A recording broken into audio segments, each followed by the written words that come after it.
ठरलं तर मग या मालिकेच्या येणाऱ्या भागामध्ये आपण पाहणार आहोत की इथे प्रियाला खूपच मास चढलेला असतो। ती साफसफाई करत असलेल्या विमलला सांगते की मला आताच्या आता कॉफी घेऊन ये। तेव्हा विमल बोलते मी जरा कामात आहे, मी आता कॉफी घेऊन येऊ शकत नाही। तेव्हा प्रिया बोलते मला तू आताच्या आता कॉफी घेऊन ये। तेव्हा इथे सायली विमलला सांगते तुम्ही प्रियाच्या कोणत्याही माजुरटीला भेग घालू नका, तुम्ही तुमचं काम करा। तेव्हा इथे प्रिया सायलीला सांगायला लागते की या एक दमडीच्या मोलकरणीला तू काय ते सांगणार आणि या एक दमडी मोलकरणीसाठी तू माझा हे करशील। तेव्हा इथे सायली प्रियाला सांगते की तुला या घरचे हक्क हवे असतील तर तू या घरचे कर्तव्य बजवायला शिक। तेव्हा इथे प्रिया सांगते की या प्रॉपर्टीवर या घरावर माझा हक्क आहे आणि तू मला काय शिकवू नकोस आणि तुझ्या नवऱ्याचं काही नाही आहे असं बोलून प्रिया मेन मुद्द्यावर आलेली असते। तेव्हा इथे प्रियाचं हे सगळं बोलणं ऐकून सुभेदार कुटुंबाला चांगला धक्का बसतो, कारण की ती प्रॉपर्टी हक्क या गोष्टीवर बोलायला लागली। तेव्हा इथे सुभेदार कुटुंबाला प्रियाचं हे बोलणं आवडत नाही। कल्पना प्रियाला बोलायला लागते काय झालं। इथे सायली सांगायला लागते ही विमलच्या पाठी लागली, कारण की ती सांगते की तुम्हाला आताच्या आता कॉफी बनवून दे। तेव्हा विमल बोलायला लागले की मी आता कामात आहे, मी तुम्हाला नंतर बनवून देते, पण ही ऐकतच नाही। तेव्हा पूर्णाई बोलते सायली बोलते त्या सगळ्या गोष्टी बरोबर आहेत, कारण की विमल जेव्हा काम करत असते तेव्हा आम्ही पण थांबतो। तेव्हा प्रिया बोलते तुम्ही थांबू शकता पण मी थांबू शकत नाही, कारण की या घरची मी सून आहे।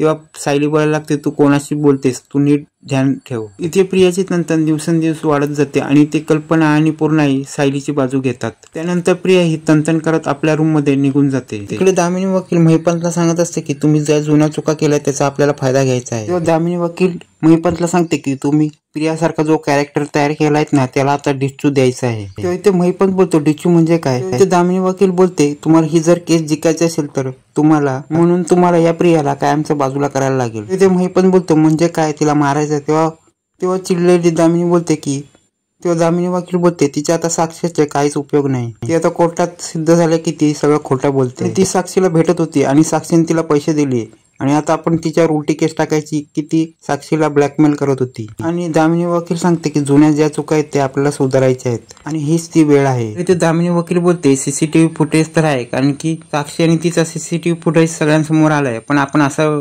सांगायचं की साक्षी तिला पैसे देत होती पण ती प्रिया तिला ब्लॅकमेल करून ते पैसे काढत होती। प्रियाने मधुभावना खून केल्याचं पाहिलेलं आहे, पण तिला कोणाला तरी फसवायचं आणि ते म्हणजे साक्षीला, आणि साक्षीकडनं पैसे घेऊन ती पूर्ण साक्षीला अडकवत आहे हे आपण कोर्टात सांगायचं। ते दामिनी वकील सांगायला लागते की मी आता रविराजांची भेट घेणार आणि तिला त्या प्रियाचं सगळं सत्य सांगणार। त्यानंतर महिपंत इथे प्रियाचं सगळं सत्य सांगतो की ती खोटारडी प्रिया आहे, ती तर खरी तन्वी नाही, आणि तो सांगतो की तिचं गाठोडे आम्ही लपवून ठेवलं आहे। तेव्हा दामिनी वकील बोलते शब्बास, मला वाटलं होतं की या केस मधून माझ्यापासून काहीतरी लपवलं जात आहे। तेव्हा दामिनी वकील बोलते ते गाठोडे मला आणून द्यायचे। तेव्हा महिपंत बोलते तुम्ही ते कोर्टात सादर करणार का। तेव्हा दामिनी वकील बोलते मी कोर्टात उभं करणार त्याच्या बापाला।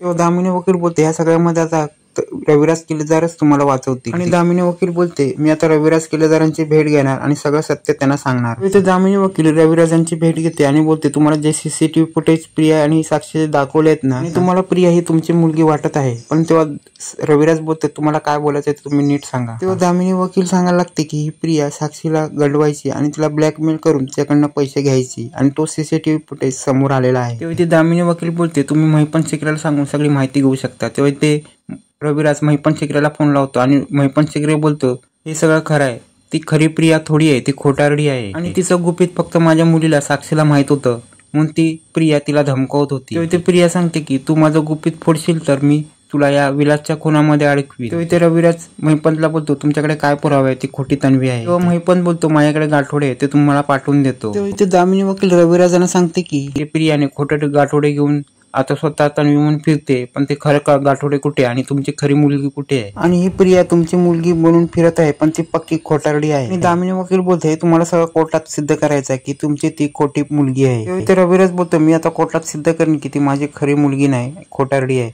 पण तुम्ही मला पहिले पुरावे दाखवा। रविराज बोलतो मला बरेच दिवस संशय येतो की ही खोटीच आहे। दामिनी वकील बोलते की मी तुम्हाला लवकरात लवकर पुरावे पाठवीन। आणि आता दामिनी वकील लवकरात लवकर गाठोड्याच्या रूपात रविराजांना पुरावे दाखवतात, आणि हे पुरावे बघून रविराज आता प्रियाबद्दल काय निर्णय घेणार पुढे पाहणे रंजकच होणार आहे।